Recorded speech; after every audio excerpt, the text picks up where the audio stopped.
Hello everyone, and welcome to my review of the 48th Doctor Who story, The Seeds of Death, starring Patrick Troughton as the second Doctor. So, The Seeds of Death. This is the 5th story in Season 6, so we are getting very close to the end now, and very near the end of the Troughton era. So let's begin.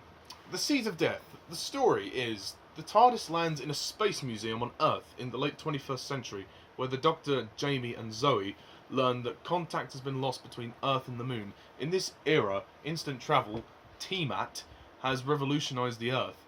Its people have lost interest in space travel. The Doctor and his companions travel to the Moon in an old-style rocket and reach the Moon base control center for the TMAT, only to find a squad of Ice Warriors have commanded the base and plan to use the TMAT network to their advantage.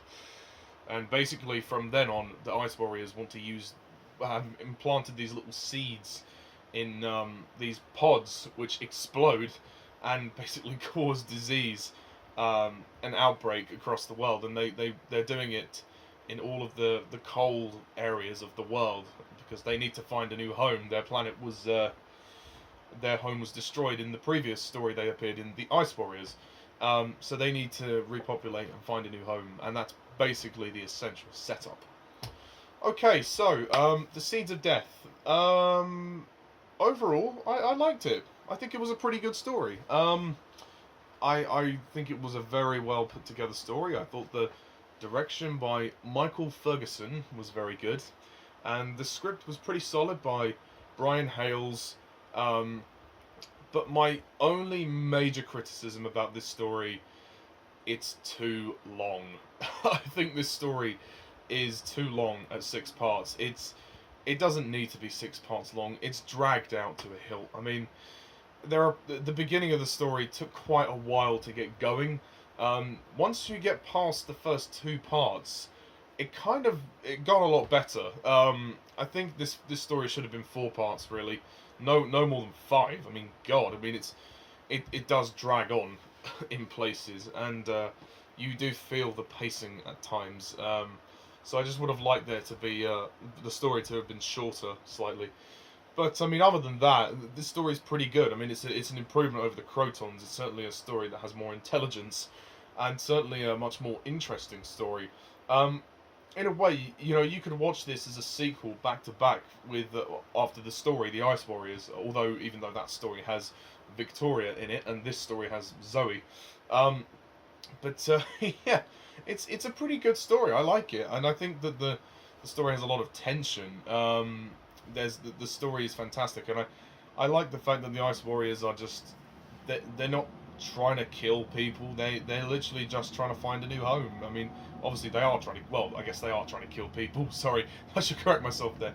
They're not trying to maliciously kill people. They're trying to kill people who are going to stand in their way. They just want to repopulate themselves, but then they go to extreme measures and use the pods, and then they try and kill the human population, and that's not really the way it works. By using TMAT, which is essentially teleportation, in an instant. You step inside the box, and then boom, there's another box that is linked to the other one, and you're in the other location. And during this story, the Doctor and Co use this use this quite a bit. Although I mean, God knows why they actually didn't use that in the first place instead of going up in the rocket. I mean, if someone could explain that to me, then I'd be grateful. I may have missed something there, but why didn't they just go up to the moon via the TMAT instead of the rocket? Or where does the where does the TMAT go? Yeah, to the moon base. That's where I thought it went, but so that was a little bit of a plot hole there. And also, I mean, they did explain that they couldn't use the TARDIS because the Doctor says it doesn't work in short distances. Huh, lol, yeah, as if. Lazy writing. Those were a couple of lazy writing cliches just to get themselves out of it. Just to, just to make sure that people wouldn't ask those easy questions. But I think the story looks fantastic. The production values are superb. We have a lot of locations in this story. I mean, we have London, which looks great too. The museum, which is the Space Museum, which is not like the Space Museum we saw in the William Hartnell story. It's a bit different to that. Excuse me. The moon base itself looks fantastic, and I think the space station looks great as well. This story did remind me slightly of the moon base, the story of the moon base with the Cybermen, although this time with the Ice Warriors. And I think the Ice Warriors are actually better in this story. I actually really think they are better. I love their design, and the voices are. I think they've perfected the voices. The voices, they talk in slithery, snake like voices, and they're a lot more menacing this time. Last time I had trouble understanding them slightly, but this time it was a lot more better, a lot more clearer. And I think they were very good.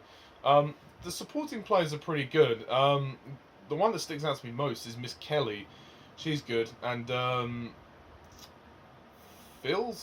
what's his name? Phipps? Yeah, Phipps, the guy that is trapped on the base, who the Doctor, Jamie and Zoe radio contact. He's a good character. It's a shame what happens to him.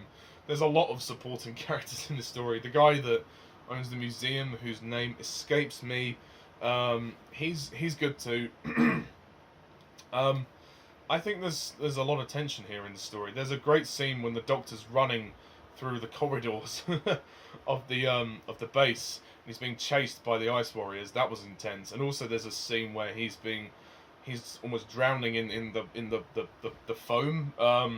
That was really good too. I think Patrick Troughton's acting is great. The acting in the story is fantastic. There isn't one bad performance in here. Patrick Troughton as the Doctor is great. He's once again phenomenal in his performance.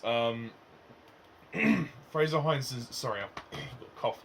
Frazer Hines as Jamie is very good too. I like how he's so enthusiastic. He wants to get up in the rocket. He wants a new experience. He comes from ancient Scotland. He wants to go up in a rocket. He's never been up in a rocket before. And Zoe, this is a great story for Zoe, because Zoe has experience of working on a space station, moon base type place.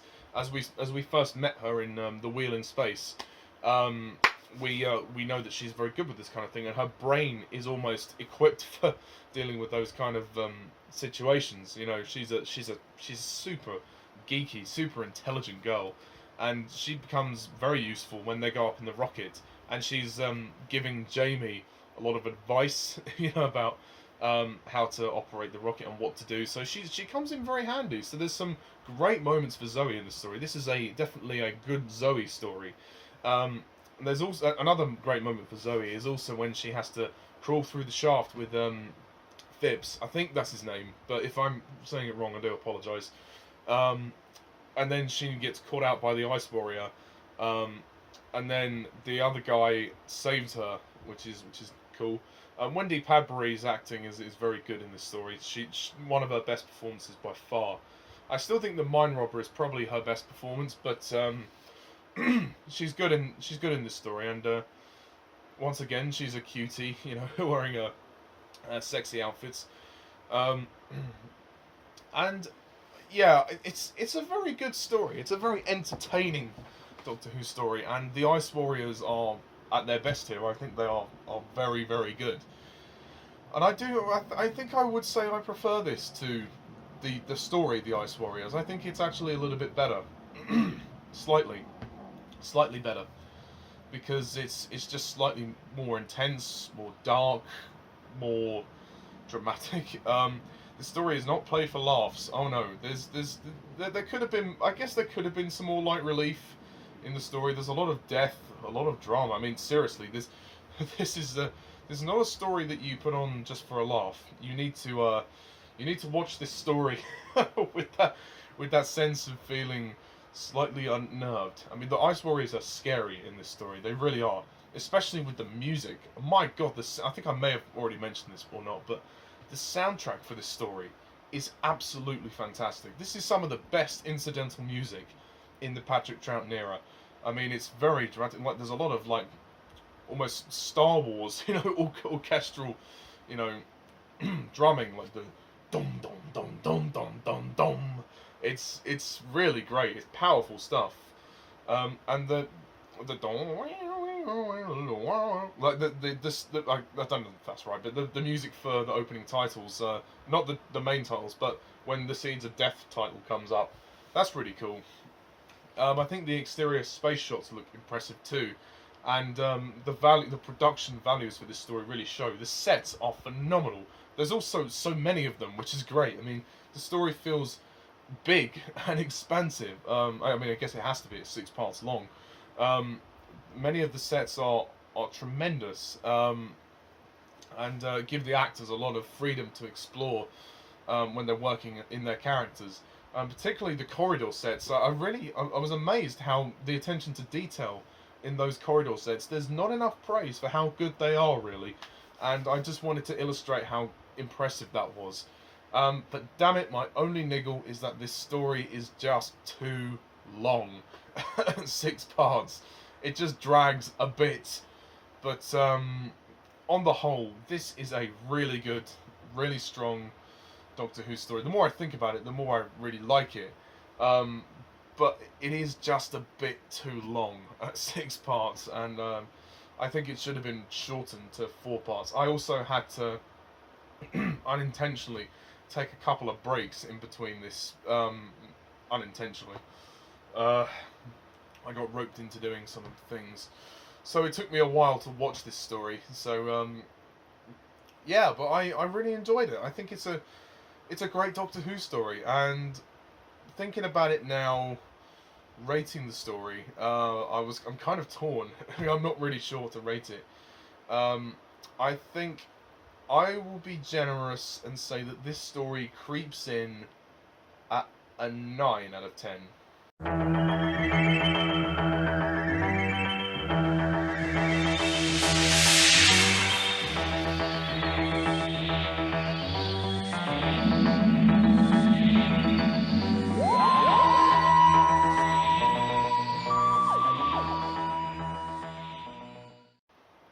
Just about 9 out of 10. I think this is a really good story, and yeah, I was toying with 8, but man, this story is just too long.